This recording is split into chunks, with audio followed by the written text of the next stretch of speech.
भगवान विष्णु का षष्ठ अवतार परशुराम अवतार धर्म की रक्षा, अन्याय के विनाश और क्षत्रिय अहंकार के शमन का दिव्य प्रतीक है।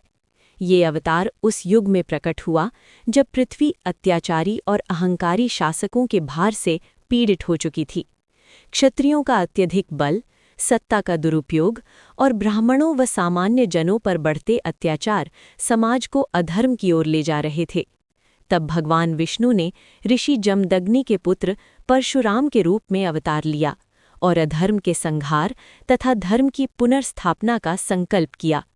इस अवतार की कथा विष्णु पुराण, भागवत पुराण और महाभारत जैसे महान ग्रंथों में वर्णित है।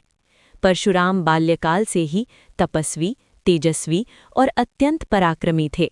भगवान शिव से उन्हें दिव्य परशु अर्थात फरसा प्राप्त हुआ, जिसके माध्यम से वे अधर्मियों का विनाश करते थे।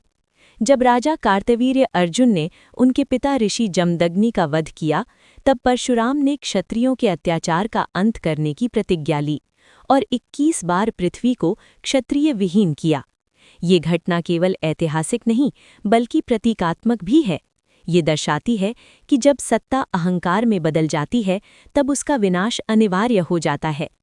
परशुराम केवल एक योद्धा नहीं थे, वे महान तपस्वी और श्रेष्ठ आचार्य भी थे।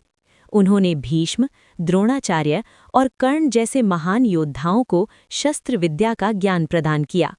इस प्रकार परशुराम संहार और निर्माण दोनों के प्रतिनिधि हैं।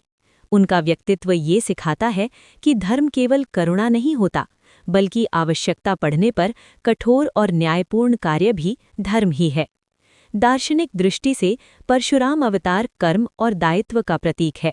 उनका क्रोध व्यक्तिगत नहीं बल्कि न्याय पर आधारित है। ये अवतार हमें ये सिखाता है कि हिंसा तभी धर्म संगत होती है जब वो अहिंसा और धर्म की रक्षा के लिए अनिवार्य हो।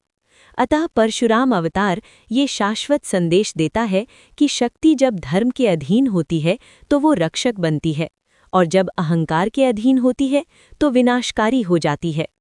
परशुराम भगवान विष्णु के उस रूप का प्रतीक है जहाँ तप, तेज और न्याय एक साथ प्रकट होते हैं। यही परशुराम अवतार का सच्चा और शाश्वत अर्थ है।